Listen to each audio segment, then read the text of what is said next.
আসসালামু আলাইকুম বন্ধুরা। তো আজকে চলে এলাম একটি নতুন নিয়োগ বিজ্ঞপ্তি নিয়ে, যেটি হচ্ছে Bangladesh power grid company PLC এর পক্ষ থেকে। তো আজকে এখানে কি কি পদ রয়েছে, পদের সংখ্যা, শিক্ষাগত যোগ্যতা এবং অভিজ্ঞতা, কোন কোন জেলার প্রার্থীগণ আবেদন করতে পারবেন এবং আবেদনের শেষ তারিখ, শুরুর তারিখ কবে, এই সকল বিষয় নিয়ে জানিয়ে দেবো ইনশাল্লাহ। তো সকল প্রকার চাকরির আপডেট এবং পড়ালেখার আপডেট পেতে আমার চ্যানেলটিকে সাবস্ক্রাইব করে বেল আইকনটি প্রেস করে দেবেন। তো এইখানে আমি প্রথমে বলবো যে পাওয়ার গ্রিড কোম্পানির যে প্রথম যে পদটি রয়েছে সেটি হচ্ছে জুনিয়র হিসাব সহকারী। এটা বেতন গ্রেড 11। এখানে বেতন স্কেল 23,000 টাকা এবং চাকরি বিধিমতে প্রযোজ্য অন্যান্য ভাতাদি সুবিধাদি দেওয়া হবে। এখানে পদ সংখ্যা 5টি। এই বিজ্ঞপ্তিটিতে কিন্তু 163টি পদ রয়েছে। এখানে 5টি পদ রয়েছে। শিক্ষাগত যোগ্যতা ও অন্যান্য অভিজ্ঞতা যেগুলা লাগবে: accounting, finance and banking, AIS বিষয়ে দ্বিতীয় শ্রেণীর বিবিএ, বিবিএস সম্মান ডিগ্রি লাগবে। কম্পিউটার ব্যবহারে দক্ষতা থাকতে হবে। এবং কোন কোন জেলার প্রার্থীগণ আবেদন করতে পারবেন সেটা আমি একটু পরে বলে দিচ্ছি। তো এবার পদ নাম্বার 2 হচ্ছে জুনিয়র প্রশাসনিক সহকারী। বেতন গ্রেড হচ্ছে 11, বেতন স্কেল 23,000 টাকা। এখানে 4টি পদ রয়েছে। ইউজিসি অনুমোদিত বিশ্ববিদ্যালয় হতে কোনো বিষয়ে কমপক্ষে দ্বিতীয় শ্রেণীর স্নাতক বা সমমানের ডিগ্রি, কম্পিউটার ব্যবহারে দক্ষতা থাকতে হবে। এরপরে রয়েছে কারিগরি সহায়ক ও এন্ড এম।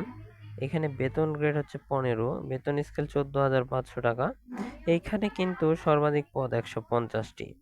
এখানে কারিগরি শিক্ষা বোর্ড হতে কমপক্ষে দ্বিতীয় বিভাগে general electronics, general electrical works, electrical maintenance works, computer ও তথ্য প্রযুক্তি, প্লাম্বিং ও পাইপ ফিটিংস ট্রেড এ কমপক্ষে দ্বিতীয় বিভাগে এসএসসি বা ভোকেশনাল বা দাখিল বিজ্ঞান, এসএসসি বিজ্ঞানে উত্তীর্ণ হতে হবে।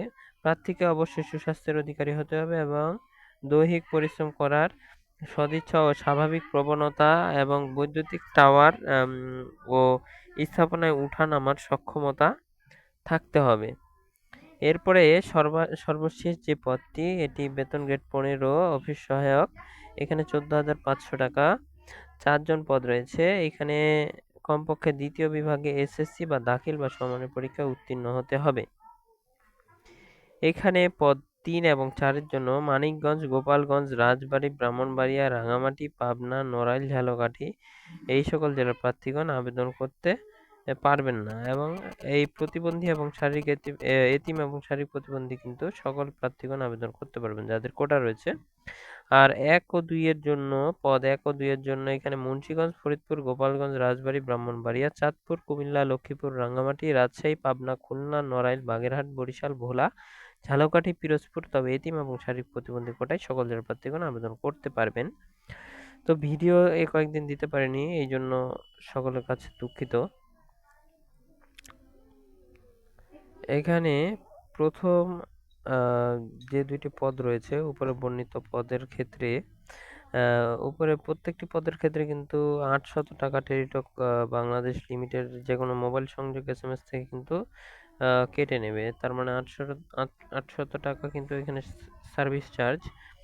এবং এইখানে বলা হয়েছে যে যারা আবেদনে ইচ্ছুক তাদেরকে কিন্তু একটা বিষয় মাথায় রাখতে হবে যে 7/7/2024 থেকে 31/7/2024 এর মধ্যে আবেদন করতে হবে। এবং আবেদনের জন্য pgcb.teletalk.com.bd এই ওয়েবসাইটে গিয়ে কিন্তু তারা নির্দেশনা অনুযায়ী কিন্তু তাদেরকে প্রেরণ করতে হবে।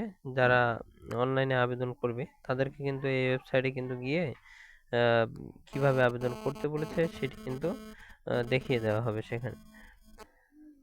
তো বন্ধুরা, যে বাকি সকল শিক্ষাগত যোগ্যতা, অভিজ্ঞতা দেওয়া রয়েছে এগুলো কিন্তু আপনারা দেখে নেবেন।